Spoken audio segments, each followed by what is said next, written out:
talking about the threat of the Khoe-San hunter-gatherers, or what's called our original human culture,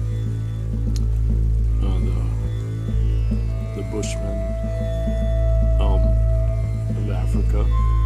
And I just discovered there's this anthropologist, Manvir, Singh of Harvard, and working with other researchers, and they're trying to argue that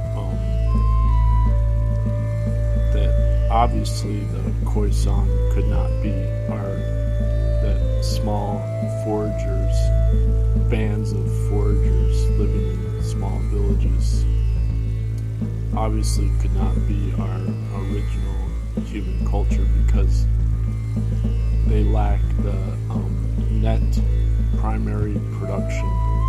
So they're imposing an economic extraction model of using the term net as if by assumption humans exist outside of nature, and we can extract more energy or more resources than were originally in nature, and that we can somehow improve upon nature. In contrast, there's the radical anthropology research group, and somebody sent me a couple comments yesterday as a YouTube PM, and linking me to Camille Powers, and thanking me for discussing and promoting her work as part of the radical anthropology group, sort of founded by Chris Knight, the anthropology professor that got fired for doing guerrilla theater against this same economic extraction model that tries to argue that the Khoe-San couldn't have existed in their current form because they lack a net quote unquote net primary production, or so anyway. As I replied back to the person, well, they should read Dr. Elizabeth Marshall Thomas's book, The Harmless People, and this is sort of the vanishing mediator book, because she lived with an uncontacted Khoe-San tribe, or Bushman tribe. And even the names of these groups are argued about, because the Khoi is a derogatory term, or San.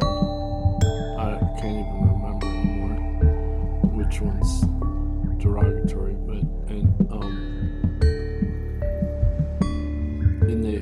and of course their names are hard to pronounce since they use clicking sounds, and they had the most complex language. And so instead, the new research arguing that the small forager bands cannot be our original human culture.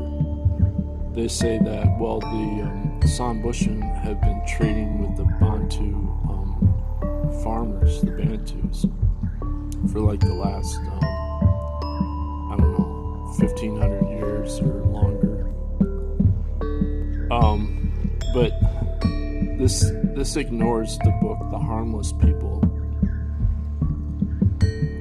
and instead what they're relying on is the work of Richard Lee, who in the Dobe region, and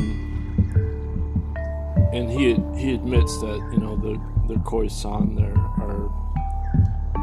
they've already been basically enslaved. I mean, literally enslaved by the Bantu. And then, in incorporated into their farming communities. And so it's the fact that the book, Elizabeth Marshall Thomas's book, The Harmless People, continues to be ignored, is because I think because she's female and it's more of a participant observatory model, so she's writing the book as if she's part of the community and she lived there for several years, and then she starts the book out admitting that after they left, then the Bantu followed their tire tracks to find this uncontacted village, and they did enslave that village. Or I don't know the details, but that was so. So then basically you can't find any uncontacted cultures or original human culture, but this radical anthropology book, they've also studied the Baka people, which is like 5 or 6 different tribes in the Congo, Central Africa, and genetically that it's been proven now that they're actually older than the Khoe-San. So there was a split about 200,000 years ago. But as Jerome Lewis the person that sent me the comment yesterday, the article about communal power, she cites a study by Jerome Lewis, who also gave a talk as part of this radical anthropology movement. And so he lived with the Baka tribes, or Aka, there's various different names of them. And they have something they call Ekila, Ekila, I think that's. And this is like the original term for what's essentially their balancing force as a shamanic or spiritual power. And for a small foraging band in the rainforest. And this is our oldest human culture from DNA.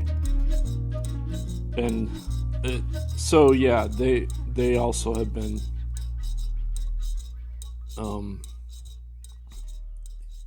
part of the Bantu, but again, if you study their culture, they don't, for example,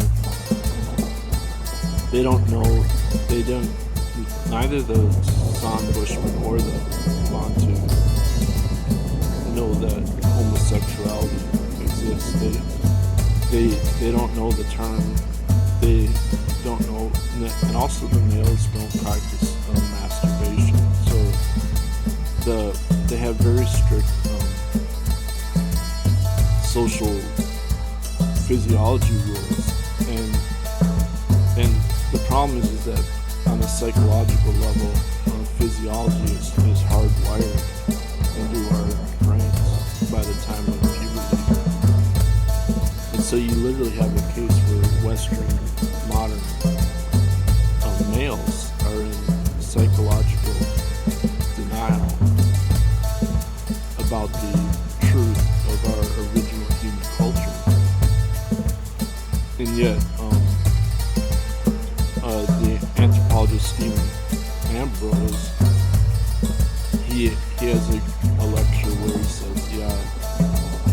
it was precisely the San Bushman that traveled up into East Africa and spread.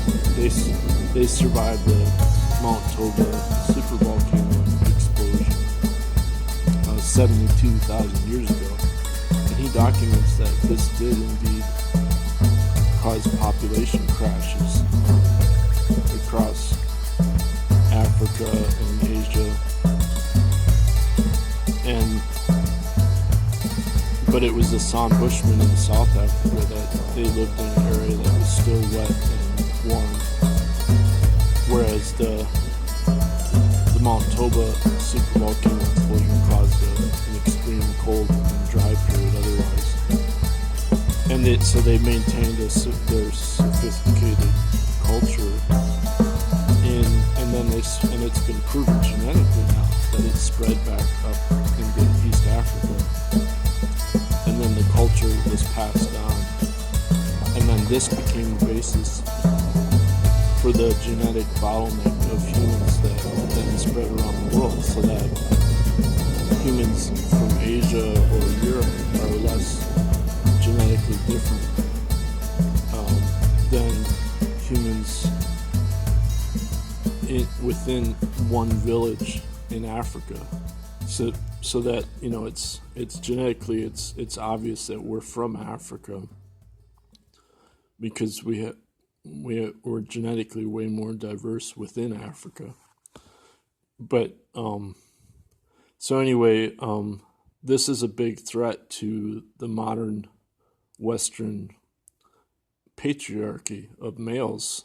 So they keep on having to deny the truth of the matrifocal lunar original human culture, where the women controlled the access to the land and the water, and also required all the males to do spiritual training. It wasn't some specialized role. And so we continue to have these lies about